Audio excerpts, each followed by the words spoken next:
You hear about education reform all the time, right? Hmm. But in Australia, we've actually already had a couple of cracks at a national curriculum. Yeah. And today, we're going to look at what we can learn from all that, especially for health and physical education, or HPE as everyone calls it. Right.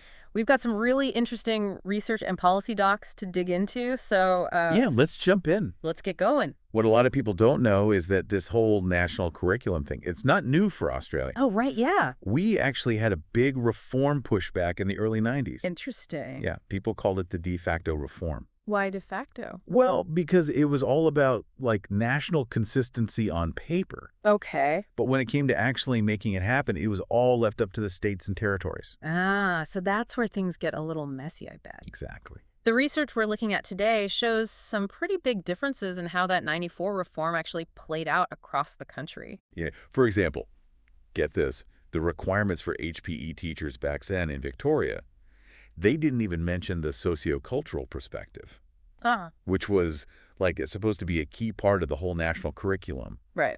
But meanwhile, over in New South Wales,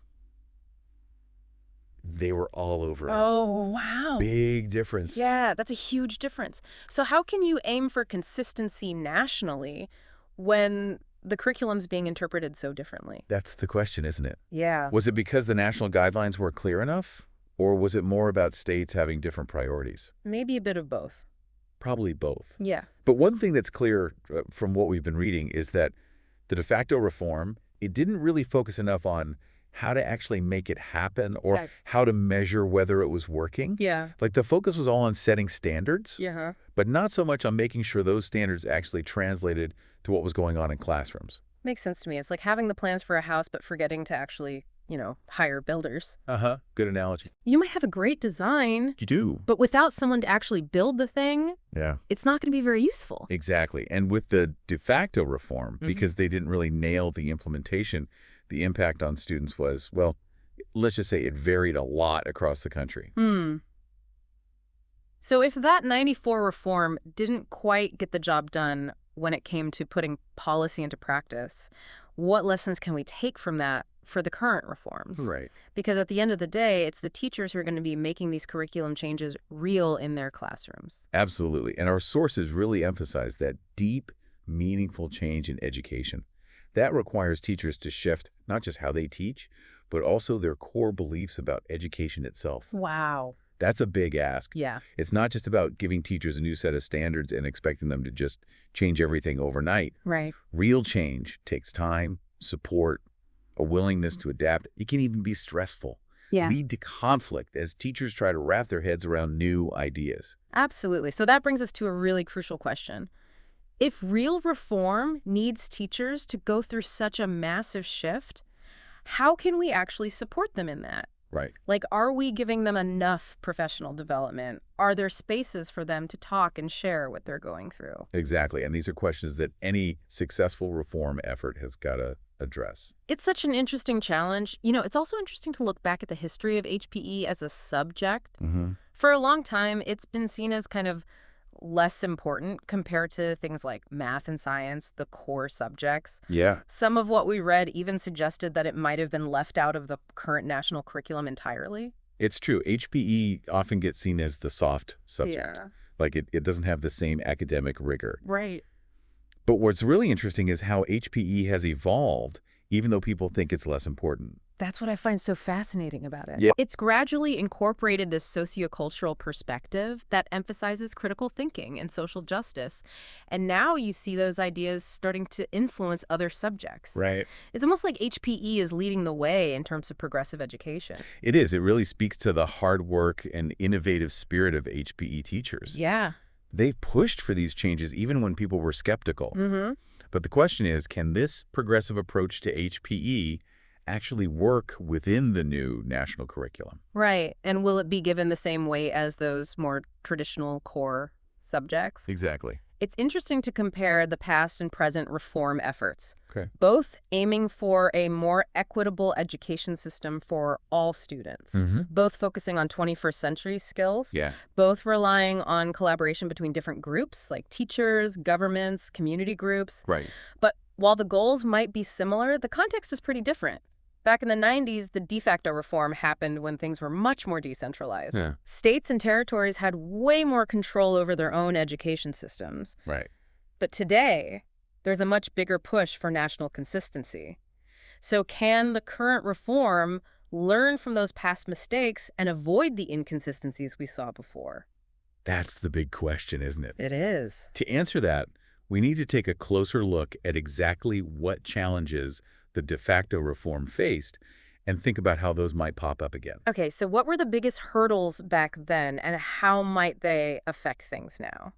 Well, let's see. I think one of the biggest issues with the de facto reform was that nobody really knew what the sociocultural perspective actually meant. Okay. Like, it was supposed to be central to the national curriculum. Right. But from what I've read, there wasn't a clear understanding of how it should work in practice. So it's like saying, hey, everyone, let's all make a cake, but not giving anyone a recipe. Uh-huh. Exactly. You end up with a lot of very different cakes. And some of them might not be very tasty. Yeah, exactly. So because things weren't clear, everyone interpreted it their own way. Right. Like we were talking about with Victoria and New South Wales. Totally. Some teachers probably weren't even sure how to include it in their lessons. Yeah. And others might have used it in ways that didn't really line up with the whole point of the reform. It's like things got lost in translation. Yeah. So how can we make sure the same thing doesn't happen with the current reform? Okay, so I think the key here is strong leadership from the national level Okay. and clear communication. Uh-huh. Like, they can't just say sociocultural perspective and leave it at that. Right. It's got to be more than just a concept. Yeah. They need to give concrete examples Okay. of how this perspective can actually be used in HPE lessons. So more like giving them a recipe with all the steps and ingredients. Exactly. That level of detail will help make sure everyone's on the same page Yeah. and that things are consistent across the country. Right. Because the whole point is to have a truly national curriculum, Exactly. not a bunch of different ones. Yeah, we don't want to see those same inconsistencies from '94. Right. Okay, so clear guidelines and practical examples can really help bridge the gap between the policy and what actually happens in the classroom. Yes.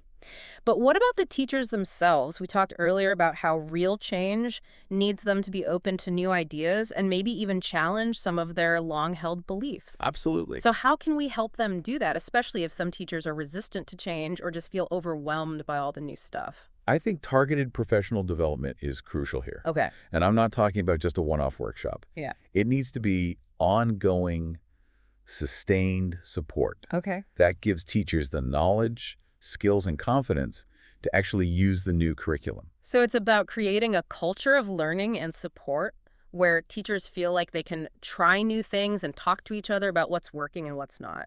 Exactly.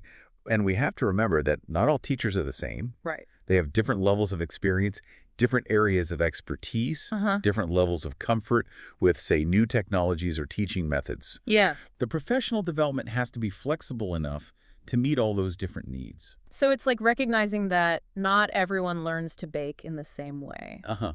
I like that analogy. Some people need more hands-on instruction. Right. Others do better when they can figure things out on their own. Exactly. And that brings us to another important point from the research, Okay. the importance of resources. Right. Because you can have the best curriculum in the world Mm-hmm. and amazing professional development. But if teachers don't have the materials, the equipment, and the time to make it all work, the reform is going to fail. Totally. It's like having all the ingredients for a cake, but no oven to bake it in. Uh-huh, exactly. So the big question is, will the government actually put enough money into this? Yeah. Because HPE has historically been underfunded compared to other subjects. It's kind of sad to think that a subject that's all about well-being might get shortchanged. It is, especially now that it's becoming such a driving force for progressive change in education. Yeah. But this also shows how important it is for the HPE community to speak up. Okay. Teachers, administrators, parents, they all need to make a strong case for why HPE deserves proper funding and support. Yeah. They need to explain how beneficial a good HPE curriculum is, Absolutely. not just for kids' physical health, but for their overall well-being and their future. It sounds like a call to action. So we've been talking about the challenges and potential problems with implementing this new HPE curriculum, but what about the good stuff? Like, if it works, how could it actually change students' learning and their well-being? What are we hoping to achieve here? Well, the potential benefits are huge. Okay. If this is done right, it could transform HPE from something people see as like an extra subject Right. into a core part of a well-rounded education. So it's about more than just teaching kids how to play sports or eat healthy. Exactly. It's about giving them the knowledge and skills they need to make good decisions about their health throughout their lives. And it's about helping them develop a critical eye to look at societal norms and advocate for social justice, especially when it comes to health and well-being. Because the sociocultural perspective is a key part of this reform. Exactly. And that means encouraging students to think about how things like gender, race, economic background, and culture can affect people's health and access to resources. It's about giving them the tools to be informed citizens. Right. Who can make a difference not just for themselves, but for everyone. And that's where the real power of this reform lies. It's about giving students what they need to manage their own well-being and also to become agents of change, to challenge inequalities and push for a healthier and fairer world. It's a pretty powerful vision. It is. But to make it a reality, we need everyone to work together. We need strong leadership, clear communication, support for teachers, and enough resources. Absolutely. We also need to remember those mistakes from the past. Right. And make sure the same things don't happen again. Exactly. Yeah. The success of this reform really depends on a multi-pronged approach. Okay. One that understands how complex change is and recognizes that teachers are central to making this happen. Well, we've talked about a lot today. We have. From the history of Australian curriculum reform to the specific challenges and opportunities facing HPE right now. And as we wrap up this part of the deep dive, I'm feeling cautiously optimistic, but also realizing just how complicated educational change can be. I agree. It's clear that it's not going to be easy. No. But the potential benefits are huge. They are. And ultimately, whether this reform works or not will depend on everyone involved. Yeah. On their willingness to make sure HPE gets the attention, resources, and support it deserves. Absolutely. It really does feel like a make or break moment for this reform. Yeah, there's so much potential. But also a lot of things that could trip it up. This deep dive has definitely opened my eyes to how complicated all this is. Right. It's not just about writing a new curriculum. It's about a whole change in thinking, giving teachers support, making sure everyone feels like they can contribute. Absolutely. And one thing that really struck me from our sources is how important it is to have a long-term plan. Right. This can't just be a one-time thing. No. It has to be an ongoing commitment. Okay, so it's like tending a garden. You can't just plant the seeds and forget about it. Exactly. You have to nurture the plants, give them what they need to thrive, and adjust your approach as they grow. Right. And with education reform, that means constantly looking at how well the new curriculum is working. Okay. Getting feedback from teachers and students. Yeah. Making changes as needed. Makes sense. It also means being open to new ideas. Recognizing that there's no single solution that fits everyone. So it's more about the journey than the destination. Exactly. We've talked about the need for funding. Right. To make sure schools can implement the new HPE curriculum. But besides money, what other kinds of support are really important for this to work? Well, one thing that's really crucial is building a strong community among HPE teachers. Okay. So creating chances for them to connect, share their experiences, learn from each other. Yeah. Mentorship programs are great too, where more experienced teachers can help guide those who are newer to all this. So it's like creating a support system. Yeah. Where teachers feel okay asking questions, talking about what's hard, and celebrating what's going well. Exactly.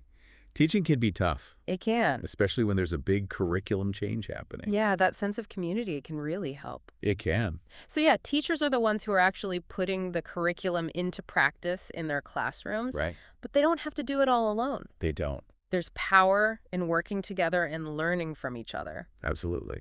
And that brings us back to this idea of shared responsibility. Okay. The success of this reform isn't just on teachers' shoulders. It isn't. It's on policymakers, administrators, parents, everyone.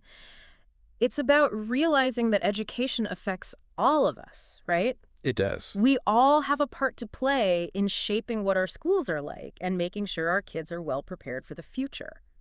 You know, as we finish up this deep dive, I keep thinking about something one of the researchers wrote. Oh, yeah. They asked if HPE, a subject that people often don't take that seriously, can be such a force for positive change in education.